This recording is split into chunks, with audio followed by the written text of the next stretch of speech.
Merhaba arkadaşlar. Bu derste bir cephe çalışması yapacağız. Daha önceden modellemiş olduğum bir AutoCAD dosyasını buraya çağırıp, 3D modeli buraya çağırıp burada cephe kaplamasını yapacağız. Hemen başlayalım. Bunun için File, Import ve Import diyerek burada modellemiş olduğum dosyayı Max'e aktarıyorum. Evet, çıkan menüden OK'ye basarak dosyanın gelmesini sağladım. V-Ray kullanacağımız için render motorunu şuradan V-Ray ADV'yi seçerek aktif hale getirdim ve M'ye basarak da materyal editörün açılmasını sağladım. Buna genel isimli yine bir materyal oluşturalım ve tabi bunu V-Ray materyal olarak kullanmamız lazım. Evet, şunu seçiyoruz. Sahnedeki tüm çizime bu malzemeyi atıyorum. Evet. Üstünü modellememişiz, onu da düzeltelim. Şuraya bir küp oluşturalım. Bunun için Snap'i açtım ve Box aracını aktif hale getirerek AutoGrid'i de aktif hale getirdim. Şurada Z'nin yukarı baktığı durumda şöyle bir küp çiziyorum ve bu küpün yüksekliğini 5 santim olarak düşürdüm. Taş aracını aktif hale getirerek Z ekseninde aşağı doğru itiyorum. Çok önemli değil nerede olduğu. Çünkü aşağıdan bir görüntü alacağım için üstü çok görünmeyecek. Aynı genel malzemeyi yine bunun üzerine atıyorum. Şimdi burada camlarla başlayalım. Camı yalnız bırakmak için camı seçip sağ tıklayarak şuna tıklayıp bunu yalnız bırakıyorum ve şurada camların tek bir yüzeyden oluştuğunu görüyoruz. Buna kalınlık vermek için seçip Modify listen Shell aracını uyguluyorum. Evet. Gördüğünüz gibi 1 santimlik şuradaki 1 santimlik bir kalınlık oluşturmuş olduk. Tüm çizimi geri getirdim.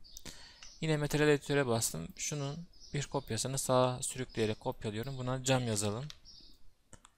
Cam için camın rengini siyah yapalım.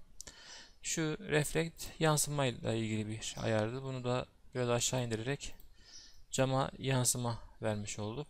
Şunu kaldırıyoruz. Şuna da yine aşağı doğru iterek biraz cama saydamlık vermiş oluyoruz. Ne kadar beyaz yaparsak o kadar saydam bir malzeme elde etmiş oluyoruz.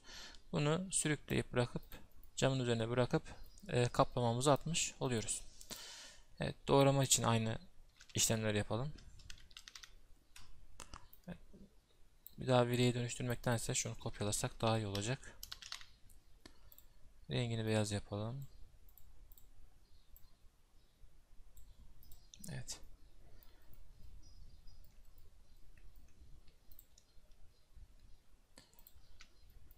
Evet, şimdi artık cephe kaplamamıza geçebiliriz. Evet, cephemize fuga kaplamakla başlayalım. Evet, çizgili bir model olan kaplamamıza yine Create menüsü, Shapes ve buradan Line aracını aktif hale getirerek başlıyoruz.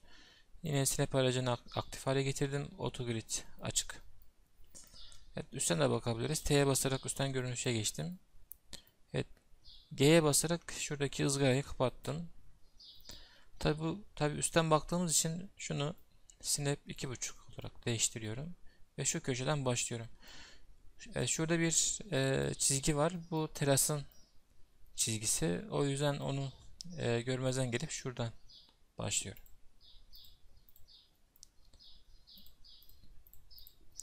Şöyle çizimimize başladık. Evet, hatalı tıkladığınız noktalarda geri tuşuna basarak noktamızı geri alabiliyoruz. Evet, şurada balkon başladığı için burada bıraktım çizimi. Şuradan tekrar başlıyorum.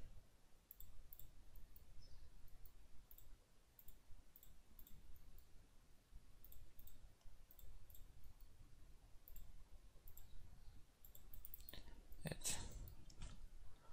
Çizgilerimiz biri burada.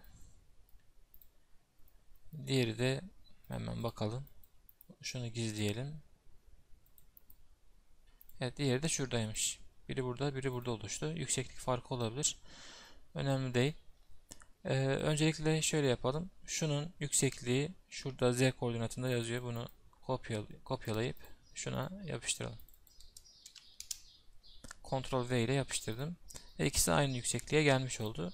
Ve aynı işlemleri tekrarlamamak adına ikisini ataç ile birleştirelim. Bunun için bunlardan herhangi bir tanesini seçiyorum. Şu iki çizgiden herhangi bir tanesini seçip Modify panelinden şöyle aşağı kaydırarak şuradan ataçı buldum. Komutu aktif hale getirdikten sonra diğer çizgimize tıklıyoruz. Ve böylelikle ikisi tek bir çizgi olarak oluştu.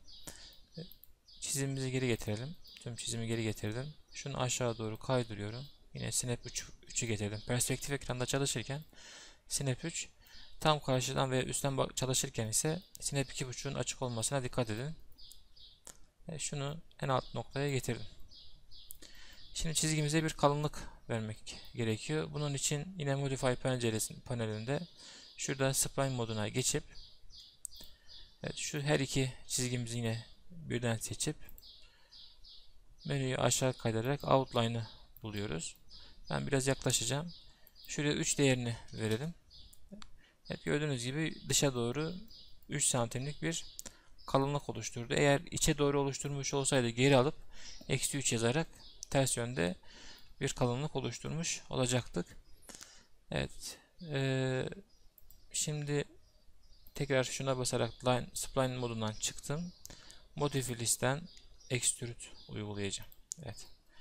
Şimdi her kat yüksekliğimiz 3 metre. 300, 600, 900, 1200 ve burada da 30 santimlik bir döşeme kalınlığı var diye 1230 olması gerekiyor yüksekliğimizin.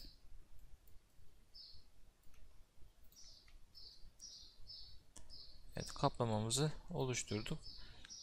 Şurada döşemenin içine girdi. O zaman bu 30 santim iptal edelim. 1200 yapalım sadece. Evet. Şimdi bunu seçip sağ tıklıyorum. Convert Editable Poly. Poligona çevirmiş oluyorum böylelikle.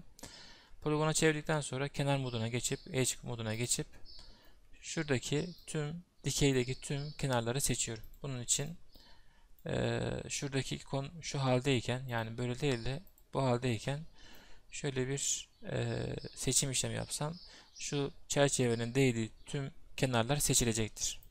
Evet, gördüğünüz gibi tüm dikey kenarlar seçilmiş oldu. Bu seçim işlemini yaptıktan sonra bunlara Connect uygulayalım. O da şöyle, şuradan Connect aracını aktif hale getiriyorum. Ben genelde her kat için 5'er tane veya 6'şer tane çizgi oluşmasını istiyorum. O yüzden 6, 12, 18, 24 tane çizgi oluşsa yeterli. Şöyle 24 yazıp onay tuşuna basıyorum. Şu anda bu çizgiler oluştu ve seçili durumda. Seçili durumda olduğu için buradan chamfer aracıyla hali hazırda seçili olan çizgilerimizi çift çizgi haline getiriyorum. Bunu da 1,2 yaparak. Tabi buradaki rakam 1,2 rakamı şunun yarısını temsil etmekte. Dolayısıyla bu ikisinin arasındaki çizgi 2,4 santim olmakta. Sanırım bu yeterli bir ölçü. Bunu onaylıyorum. Evet. Şimdi tam karşıdan bakalım. F'ye basarak front görüntüye geçtim. Evet, front görüntüye geçtik ama ters cephede kaldık. Şuradan sağa dönelim. Evet. Şurada her iki cephedeki kaplamamızı görebiliyoruz. Şimdi buradan poligon moduna geçip yüzeyleri seçebilir hale gelmek istiyorum böyle. Gördüğünüz gibi yüzeyleri seçebiliyorum poligon modunda. Ve şöyle bir seçim işlemi yapacağım. Şuradaki yüzeyi seçiyorum. Tabii şu çerçevenin o yüzeye değmesi yeterli. Evet. Bunu seçtim. Hemen bir altındakini de seçiyorum. Gördüğünüz gibi aradaki ince derzleri seçim işlemi uygulamıyorum. Onları es geçerek hemen alttaki büyük yüzeye geçiyorum. Böyle devam edeceğim.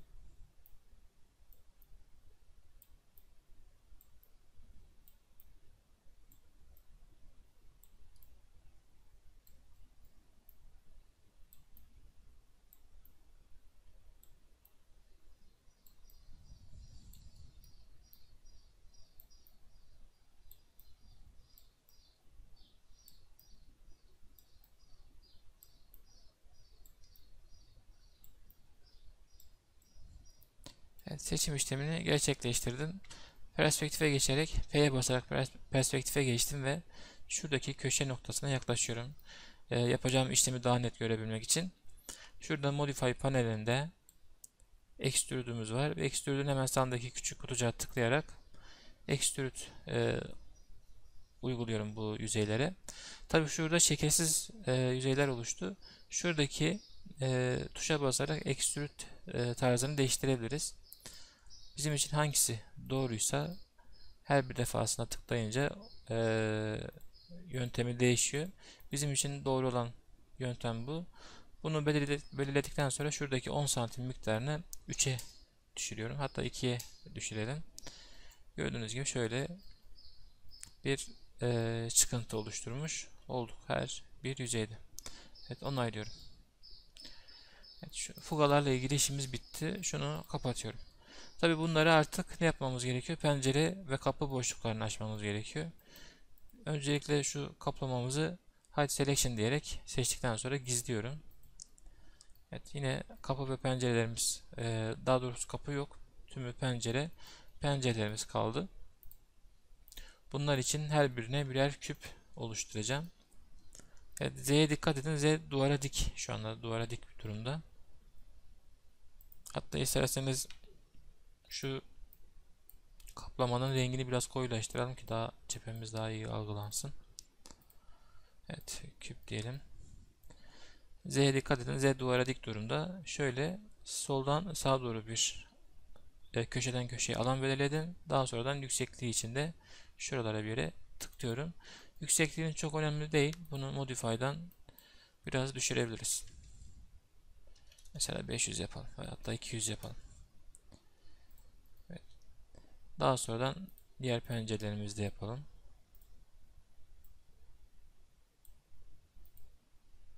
Dediğim gibi yükseklikleri çok önemli değil. Herhangi bir yükseklikte olabilirler.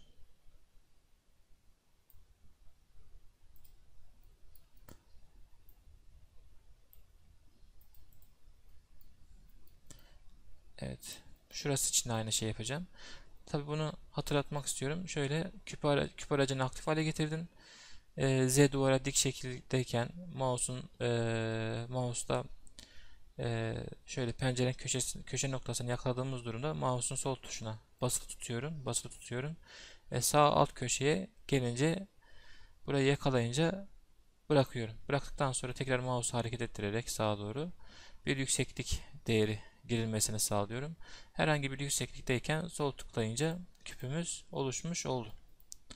Evet, burası için de tekrarlayalım.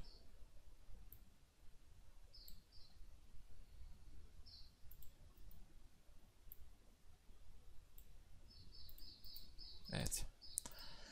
Şu küpleri seçip bir miktar geri itiyorum. Şunları da seçip bir miktar geri itiyorum. Şimdi bunların her biri ayrı bir küp. Ondan dolayısıyla şunlardan herhangi bir tanesini seçip sağ tıklayıp Convert Editable Poly diyorum ve şuradan Attach diyerek tüm küplerimizi tek nesne haline getirdim. Daha sonradan yine Snap aracını aktif hale getirip şu kilit resmine de tıklayarak, kilit ikonuna tıklayarak seçimi kilitledim. Şuradan Shift'e basarak şu balkonun alt köşesinden diğer balkonun alt köşesine taşıyıp Shift'e bastığım için tabii kopyasını aldı. Copy seçeneğini işaretleyip 3 kopya daha, hatta 3 kopya yetecektir. 3 kopya daha alıyorum. Evet, gördüğünüz gibi tüm pencerelerimize küplerimiz oluşmuş oldu. Ben şu üsttekini seçip Attach diyerek alttaki küpleri de buna bağlıyorum ve dolayısıyla hepsi tek parça bir nesne oldu. Sağ tıklayarak çizimimizi geri getirdim.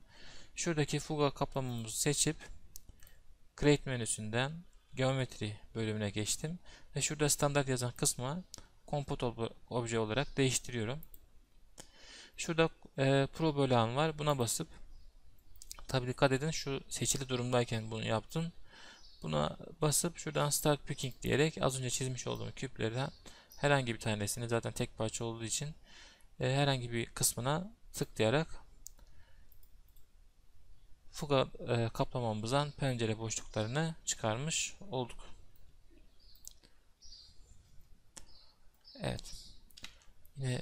Şunu kopyalayalım buraya. Cephe kaplaması. Büyük ihtimalle iki renk olacağı için buna bir diyelim. Ve rengini biraz diğerine göre farklılaştıralım. Daha sonra renkleri zaten düzenleyeceğiz. Bunu da kaplayalım. Evet.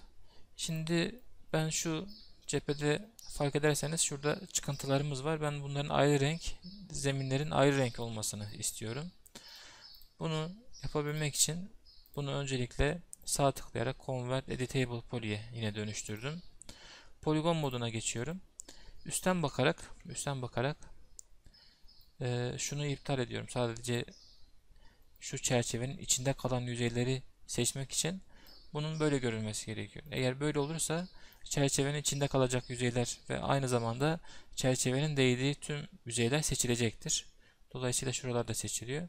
Ama ben böyle değil. Şunu bu hale getirip sadece çerçevenin içinde kalan yüzeylerin seçilmesini istiyorum. Evet. Yine seçilmiş gibi görünüyor ama aslında seçilmedi. Şöyle buradan daha iyi anlaşılacak. Yine şöyle yapalım. Şunu seçelim.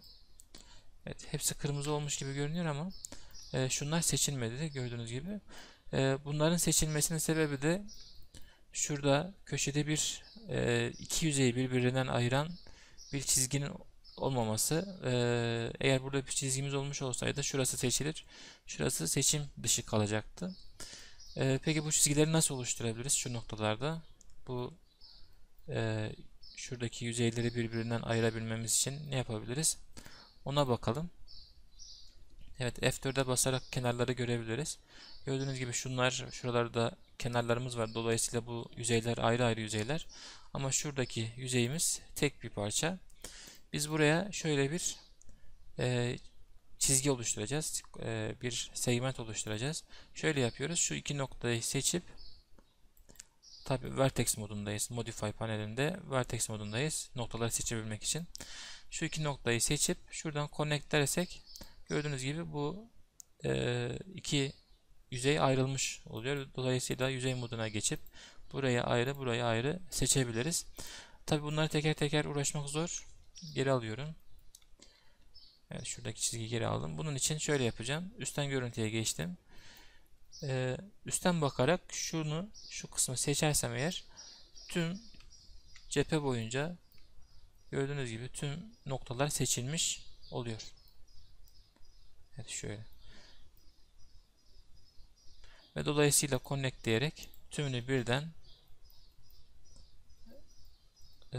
şöyle şu çizgileri oluşturmuş oluyorum. Gördüğünüz gibi. Evet, diğer kenarlar için de aynısını yapalım. Şunu seçelim. Connect diyelim. Şunu seçelim. Connect diyelim. Tabi böyle seçim yapmıyorum. Çünkü böyle yaparsam bu ikisi arasında da çizgiler oluşacağı için problem olacaktır. Her bir dikey grubu kendi içinde seçip Connect oluşturuyorum.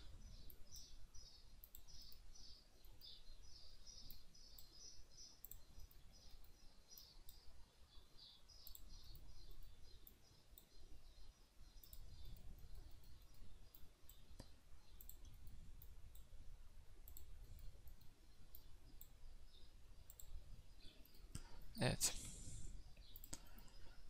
Böylelikle şu yüzeyleri artık tek seferde kendi içinde seçebilirim. Hemen seçim işlemini yapalım. Kontrol tuşuna basarak birden fazla nesne seçebiliyorsunuz.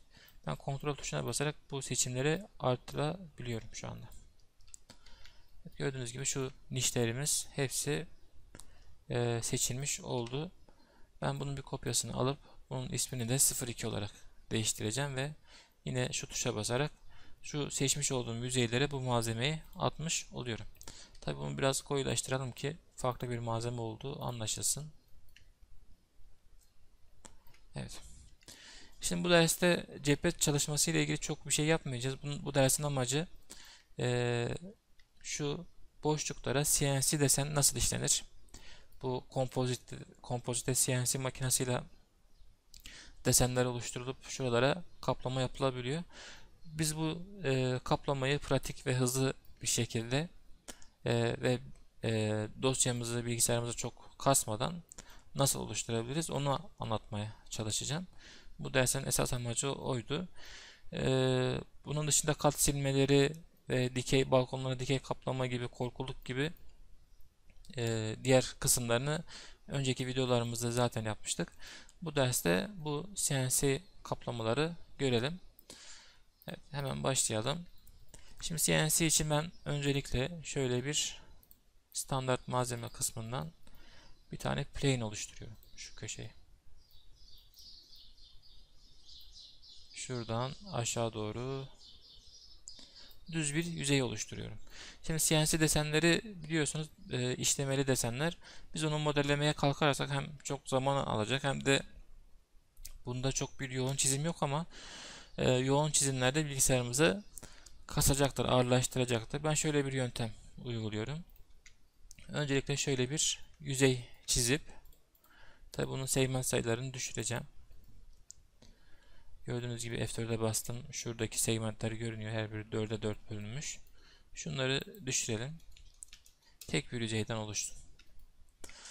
Evet, şimdi M'ye basarak materyal editörümü açtım ve şuradan CNC desen diyelim. Bunu ve birey materyale dönüştürelim. Evet. Şimdi burada istediğimiz rengi atayabiliriz. Yani bunu istersek altın sarısı, istersek siyah, istersek gri veya ahşap desen de yapabiliriz. Herhangi bir renk verebiliriz veya şuradan bitmap atayarak ahşap dokusu da atayabiliriz. Ben bunu altın sarısı yapmak istiyorum. O yüzden rengini şuradan belirleyelim. Şuradan bu rengi yakaladım ve bunun kopyasını alarak yansıma kısmına da aynı rengi atıyorum.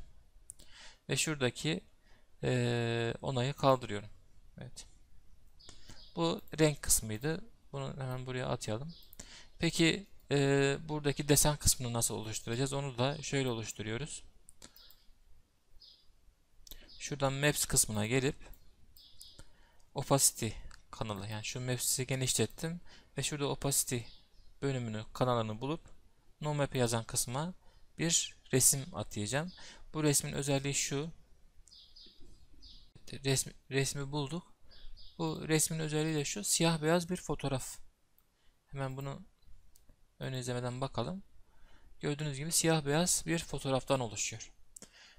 Burada çeşitli desenler, işlemeler var. Dikkat edin. Zeminimiz siyah. Desenin kendisi beyaz renkte. Bu önemli. Yani şunun siyah, diğer zeminin beyaz olması işimizi görmeyecek. Böyle olması gerekiyor. Zeminin siyah, işlemelerin de beyaz olması gerekiyor. Bunu seçtik ve open diyerek opacity kanalına bunu atamış olduk. Şimdi burada show material diyerek sahnemizde nesnenin şu attığımız dokunun nesne üzerinde görünmesini sağlayacağız. Tabii şu anda görünmedi. Bunun sebebi buna resmin nasıl bir şekilde oturacağını söylemedik. Ona şöyle yapıyoruz. Yüzeyimizi seçtik. Şurada Modify List'ten U ve W Map uyguluyoruz. Şuradan Box'ı seçelim. Real World'ü iptal edelim. Evet. Attığımız doku nesne üzerinde görünmeye başladı böylelikle. Tabi birkaç işlem daha yapmamız gerekiyor. Tabi bunu Material Editör'deyken şurada View Image kısmını bulmamız gerekiyor. Öncelikle bunu aktif hale getirelim ve View Image tuşuna tıklayarak şuradaki resmin hangi kısmını kullanmak istediğimizi belirtelim. Şu kırmızı çerçeveyi küçültüyorum. Gördüğünüz gibi şuradaki deseni, dokuyu kullanalım. Biraz yaklaşıp şöyle bir alan belirleyeceğim.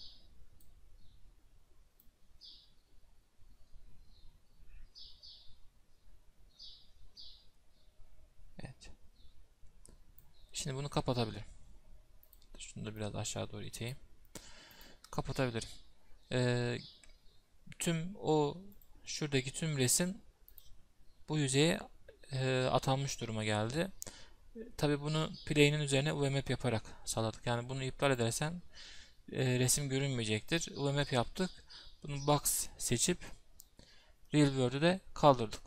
Şimdi şurada şunun genişliği 81 santim. Burada kendisi görünüyor. Bu üstteki değeri de 81 yaparak bir kare alan oluşturalım. Evet, gördüğünüz gibi desenimiz yüzey üzerinde göründü.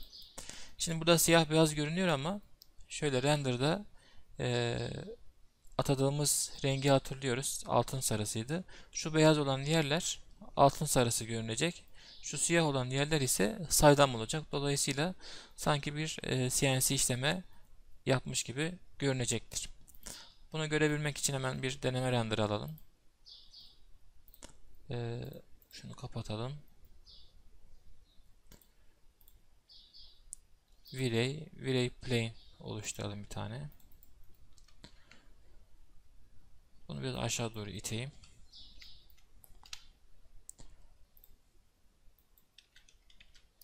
Arasa diyelim.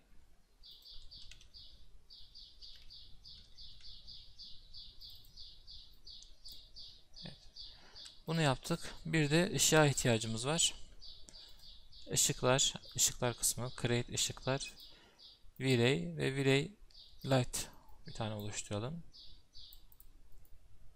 Bunu Modify'a basarak ışığımız seçili Type kısmından Plane değil de DOM ışık olarak kullanalım. Ve buna No Map yazan kısma buradan V-Ray HDR atalım. Şurada bir HDR dosya var. Şunu seçip Open diyelim. Evet, hemen bir deneyelim şuradan. Render tuşuna basalım. Evet, çok parlak. Şu DOM ışığın şiddetini 30'dan 1'e düşürdüm. Evet, tekrar bir render alalım. Evet, halen fazla.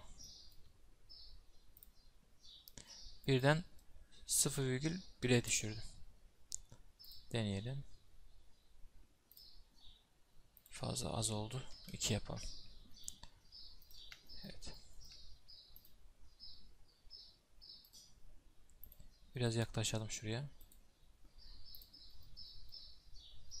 Tabi bu dersin amacı render değil, şuradaki CNC dokunun nasıl yapıldığını anlatmak. Evet, gördüğünüz gibi beyaz yerler kaplamada yapmış olduğumuz renk neyse onu gösterdi. Siyah olan yüzeyler ise boşluk açmış oldu ve arkadaki cephe malzemesini görür hale geldik. Ben bazı durumlarda şöyle yapıyorum.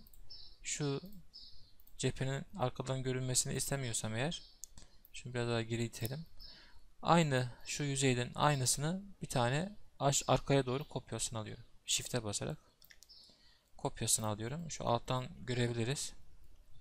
İki tane yüzey alt alta ve alttaki yüzeye istediğim rengi atıyorum. Diyelim ki siyah, şu altın sarısıyla siyah güzel görünmekte. Buna arka fon diyelim. Şunu da V-Ray, yine materyal seçelim. Rengini de grilleştirelim. Şimdi bakalım renderımıza.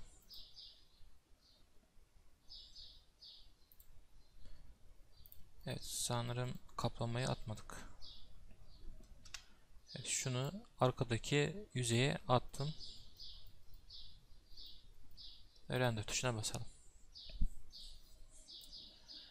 Evet, gördüğünüz gibi CNC dokumuz oluşmuş oldu.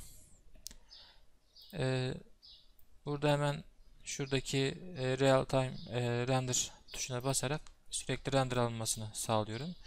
Şurada materyal editörüme geri geldim. CNC desenin materyalim buydu. Şimdi burada opacity'ye atmış olduğumuz resmin ayarlarında bulunuyoruz. Şurada Go to Parent tuşuna basarak ana materyale geri döndüm. O resimleri atmıştık. Maps'i genişleterek şuraya atmıştık. Gördüğünüz gibi burada görünüyor. Tekrar ayarlarına gelmek istersek şuraya tıklayıp gelebiliriz. Ve ana malzemeye geçmek için Go to Parent tuşuna basabiliriz. Burada istediğim rengi uygulayarak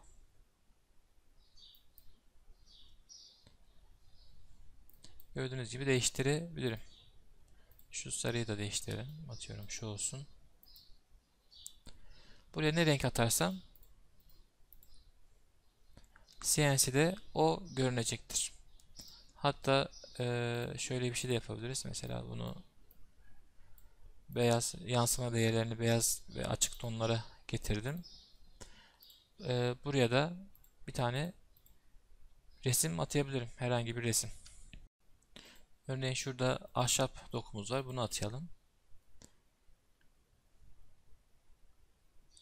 Go to Parent tuşuna basarak ana malzememize geçtik. Şu yansıma değerini biraz düşürelim ki dokumuz daha iyi görünsün.